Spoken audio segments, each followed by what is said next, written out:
well every time, the Leomord and Hylos are gonna cry.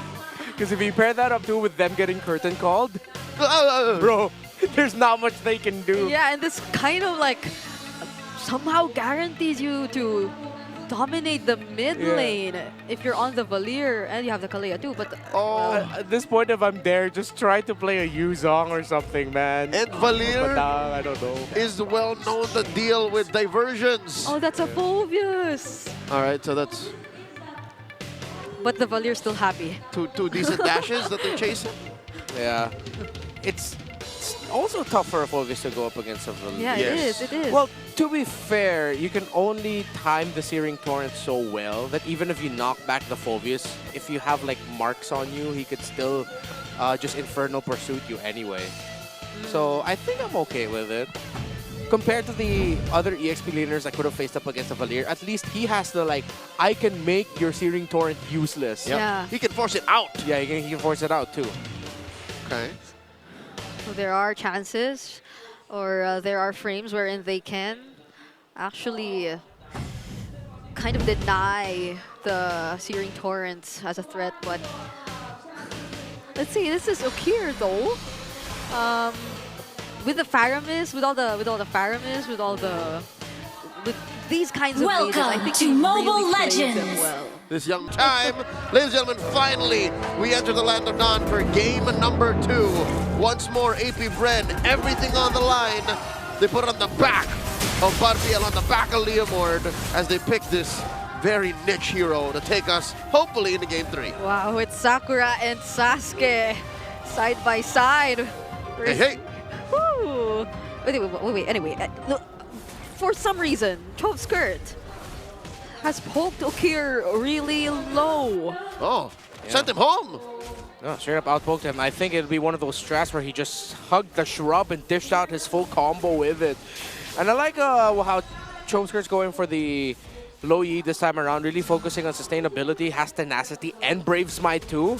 Yeah. There's a tanky low Yi. Yeah. Somehow they're managing the early game really well, the mid lane, even though I am so used to seeing the Valiers really taking control of the mid lane whenever there's a chance. But now they somehow even things out, so it's probably going to be heavily based on what rotations are going to come out from both of these teams so far. Bring it on, just to remind everyone, game 3, Liquid versus Onyx. Onyx was on the back foot. Oh, yeah. So it's possible that, maybe Omega watched that game and said, you know what, it's okay. We can take it slow. We'll find a clap back. They can diversion into our purple side brush. And then we'll take it, like, very similar to that play. And it's not the AOG. Oh, yeah, It it'll could be the title strike. It'll be a title strike into Tsunami Slam. Yeah, so I think Omega knows the limits of this hero in their lineup. Yeah, Lewis gonna hit level 4 before Dare. I think they can get one aggro play in here. Just curtain call dive right now onto the members of AP BREN. They don't have the EXP going well for them. But he already calls for Barbiel. There's the Phantom Speed forcing out the vengeance from Lewis. Was he still alive? And the first blood, it's Kekedot and no other. Jace Banks already done with his ultimate, and now it's Smart Omega in full control, but Dare still decides to jump in, but Andoryu somehow still gets his way to secure the objective, and now Chove Skirt looking for the trades. There goes the Dark Wave knocking up Luis, and he gets to close in onto Gear, but there's a flicker, and now Dare will fall in the hands of Andoryu. The rework on the passive of Suyo works so well for Andoryu. He is so self-aware, so alert as to how low his life is and how much damage is coming his way. He almost single-handedly made that all the more worth it for Omega. Could have been a big win for AP BREN, but Omega held on long enough. Even though they were the ones able to get the turtle, it looked like AP BREN could walk away with more kills, but they were backing off at exactly the right time. And with James Banks already having used his Phantom Steed, Dare, even though he flickered forward and was jumping on 2-3 members of Omega, it was too risky for the Leomord to back him up at that time. It feels like if Smart Omega actually get to prolong the fights a bit more, then you could feel the 10-second limit of the ultimate of the Phantom Steed right now. But speaking of, they try or they go for the surprise, and now Andoryu isn't able to extend that fight anymore. All right.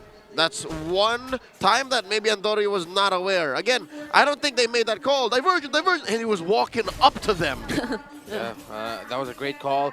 Again, we mentioned before that the low E for AP BREN doesn't always go so well, where it's rare for us to see aggressive, very proactive usages of the diversion from Choskirt's low E. But this time around, early on, before the 4-minute mark, we saw a very good play called there by Choskirt. Yep. Redmar, he said, not this time. 3.5 minutes, that's all it takes. 3-man diversion into a kill. Yeah, and that's aside the fact that they've managed the lane pretty well. So this might just be, alongside the Brave Smite, a much more aggressive form of Choskurt or approach in making use of the Lu Yi. He's a changed man. Maybe. 2 early kills, AP BREN up by about 500 gold. They are definitely in shape here to contest. And it looks like both junglers will take the closest buff first. Yeah. Orange Ooh. for James, and then Andoryu for a purple, and then maybe it collapses into a straight-on conflict. Yeah, well, we see a 5v5 because both gold laners are double laning right now in the mid lane. Are they going to go back to lane or fight? Jome is looking like he wants to go for a fight, while Shizo's waiting for his time. Diversion! Oh, they go for a diversion. And right behind is James Pax, who goes in with the Phantom Steed once again. They gain the space, and now Tord Omega are running away, but Jome is waiting for the perfect time to go in. Heavy crossbow, and he slows down the members of AP BREN. And now Andoryu goes for the clapback. Jome chasing after every single member, and there's the Flicker title strike coming in here from Super Yoshi as well, leading into a double kill for Andoryu. 3 for none. Omega does concede the turtle, but I'd say it's worth it. Super Yoshi still had the ultimate. He held on to it all up until that very last pickoff. I thought he'd use that at some point middle of the fight, but no, Super Yoshi was waiting for his time with the Flicker ultimate combo. Great response as well by Omega. Despite losing the turtle, they were forced back. Their formation broken by James Pax and Choveskirt, but then they held on. Jome could not be caught by AP BREN once he had the sprint and the heavy crossbow up. It was just him dealing all the damage and AP BREN struggling. You also see what a Curtain Call and Searing Torrent combination can do to the team fighting of AP BREN. Oh, but do they know that Jome is there? They just surprised them in the left mid bush. Super Yoshi trying to run away, but that's 5 members of AP BREN eager to take down the mid lane turret. Andoryu trying to defend, and they successfully will, but they get the pick off on Jome. Jome was defenseless. They folded that boy in half. He had no chance of surviving that diversion. And I was just about to say, Jome is behind about 1,000 gold from Shizo. Shizo's eating so much better. AP BREN read the map correctly. They saw it, they thought, you know what, I think they're all going to be here. And somehow they were. A fantastic map read by AP BREN, no other way to put it. Then again, coming from an abysmal game number 1 here in this game number 2, I very much appreciate more now the form of AP BREN. Yeah, it seems like they're almost always prepared whenever they go for the diversions. James Pax is constantly part of, or if not the only one, to be sent out on the diversions. Okay, but now they're... Do they know? They're waiting? At least they'll see Shizo. They need someone to clear. Okay. The middle menu wave, they have tabs on where Luis, Ukir, and Doryu are. And I think they already... AP BREN should be calling that the other shrubs closer to the turtle near the purple buff are covered. Oh, Choskirt gets spotted, so he has to leave the position. Oh, but the rest aren't just yet! Luis gets bursted down, and they try to split the fight into 2. Luis is already out, but Jome already using the heavy crossbow as well. They already got 1 member down, and they're still going at it. There's the Infernal Pursuit coming in from there, but Andoryu still secures the turtle, and now the members of AP BREN are low. There. They need to run away, but they're still going for it, but he fails! A sacrificial play by Andoryu, held onto the turtle and then pulled the rest of AP BREN, whoever would bite, to the left. So the rest of Omega could back off. Jome here, 1v1 against Shizo! No! Not anymore, because there were 2 members of AP BREN ready to help him at that moment. But James Pax! He gets away! He still gets away from that! Choveskirt here, trying to go for the counterplay. Andoryu running away too. And there's the glorious pathway. Kekedot really saved the day. This low Yi play that AP BREN is playing around is catching Omega off guard. Good recovery by AP BREN because they lost that engagement for the 3rd turtle big time. They decided to full combo begin with the Leomord ultimate already, which I'm not the biggest fan of. I'd want Leomords to hold on to their ultimate up until middle of the team fight because you act as a sweeper. You don't want to be an initiator. But this is how APBR want to play. Fine.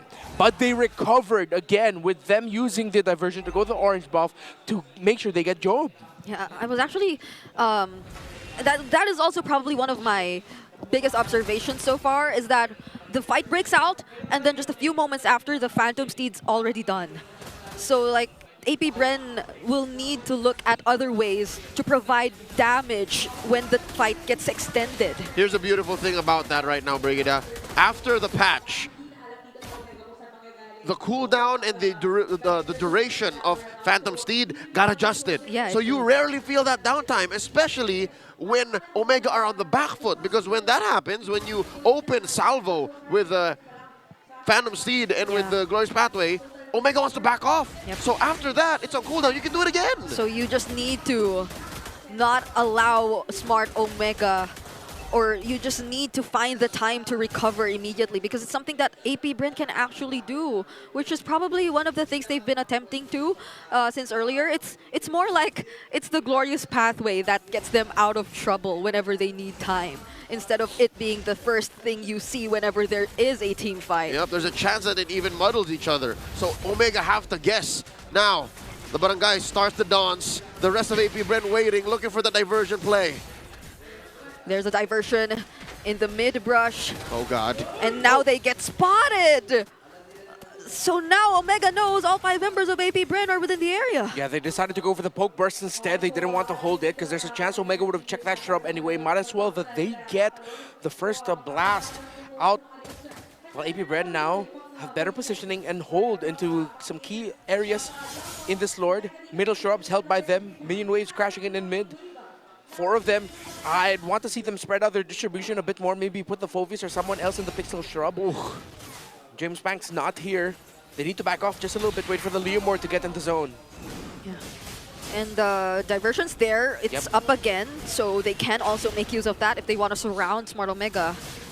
Because Smart Omega, they're all just in this particular area. They're in a orange buff. They're in the same spot. Go to the orange buff or the purple buff. One of those two. Ooh, they're sending 3. Oh, okay. They conceal. They look. They thought they'd be able to find more members. That was just an unfortunate read by APBR. Wasn't the right call. Now Omega have the key shrubs held in this Lord dance. Sorry, dance. Things turned around so quickly. Now with Smart Omega somehow in control. Oh. With just the amount of time that the diversion isn't available. Can someone do something? Lord currently approaching half health. What a dance this is. Yeah, look at Jome's spot though. Really good one. The patience. Yeah, minion waves crashing on top for APBR. In bot for Omega. Who's gonna pull the trigger first? If I'm there, should be him. He cannot start it off with the flicker, Infernal Pursuit. James Pass, hold on to your ultimate a little bit longer. Maybe a diversion will do it. Yeah. But they seem to be focusing on the middle lane for now. They reveal 2 members. Jom goes after Shizo, but he doesn't know that there were more members from the Bees waiting in that brush. And now he's the first to get eliminated alongside Shizo, though both gold laners are gone. Yeah, risky play by Smart Omega, but they do get their man on the way out. It cost APBR quite a bit as well, but looking at the battle spells, I'd say APBR won. Yeah, I'm starting to look if whether that was a wrong dash or Shizo had no options but to dash closer to where the other members of Omega are.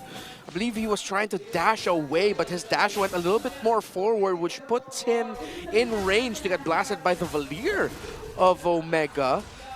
Still, let's see if they can recover. Purify is a battle spell for him. If only he had the flicker, he could have gotten away much safer, but no point crying over it. Trying to burst down Lewis. And there goes the Glorious Pathway as well, but Lewis is able to catch Kekedot, chase after them, and now they eliminate the high loss just as the dance is still continuing. They are a man up. Smart Omega can do this. Hail Mary. Diversion to the back. Will they find Adoryu? They do! And Adoryu, though, will not go down without a side, he secures the objective, but 3 members of the barangay are out. And throughout the whole debacle, he walks away. He walks away, but APBREN smell blood. This buys time for Omega. Unless APBREN are really gonna call for it to end it, are they gonna force it? Andori from the side will attempt to clear the waves, but gets caught in the dispersion rotations. There are still minions alongside APBREN, but the minions of the barangay have spawned as well, so that buys them more time. Oh, looking at the aftermath of that fight, the Lord take and the eventual takedown on 3 members of Omega. APBREN have cost them so much. Andoryu has saved it for Omega. And now Omega has a chance after a massive loss like that, kill-wise, for them to actually break more turrets. Diversion to the back. You see Andoryu, he did get stunned, he did get caught, but there was a window, a pretty big one for him to just straight up press Retribution without a problem. Another fight! 2 members from APBREN coming from behind, but Jom is the first to fall. Andoryu, will he be able to trade out for his team once again? Because Kekenat and Shizu are just chasing after every single one of them. And that's the Rhapsody taking out Lewis. The side laners of Omega have fallen. It seems like the Diversion are overloading the barangay. They're finding good positioning. They have the firepower. It's just almost impossible to respond to the flanking. The duality vacuums of Chove Skirt as well. We talked about the Searing Torrent of the Valir messing up the team fighting for APBREN, but it seems like the sheer damage and crowd control output brought up by the Low Yi's passive and skill 1, skill 2 combo is just too much right now for Omega. Every team fight that they're brought into, Jom has had a very bad game, 1 of 5 and 4, been dying a little bit too much, but it's because APBREN have been doing a lot and focusing a lot onto taking that Irithel down. Without the Irithel, Omega's damage options are not that great. But the Irithel too, like sometimes it's Jom who just puts himself in that position. He too is always on the lookout for a very valuable pickoff by himself. Brigida, you know what hurts us the most? What we don't understand, what we don't know, what we can't see. And that's the reason why I think Jom has died 5 times this game. More than half of those, he walked unwittingly into a 3-man, 4-man gank from APBREN, so that's the problem here. Omega don't have the resources to check bushes for free. Yeah. It always has to be them Teal? going all in, going full commit. But just the same, APBREN decides to commit onto Jom, also taking down Andoryu in the process. And there's a diversion to chase down Ukir, Luis, and Super Yoshi, who will barely make it out alive as they split into 2. And Super Yoshi gets to somehow run away, but not for long because Chomskirt's chasing after him. He's doing it again. again! It's only Luis alone in the base, defending against 4 members of the Bees, going into the siege, and he can only do so much because we are going to a game number 3. That last sequence with Jom was straight up unfortunate. It wasn't a matter of checking bushes, it's just APBREN went full throttle. APBREN leaned hard into it and have forced us into game number 3.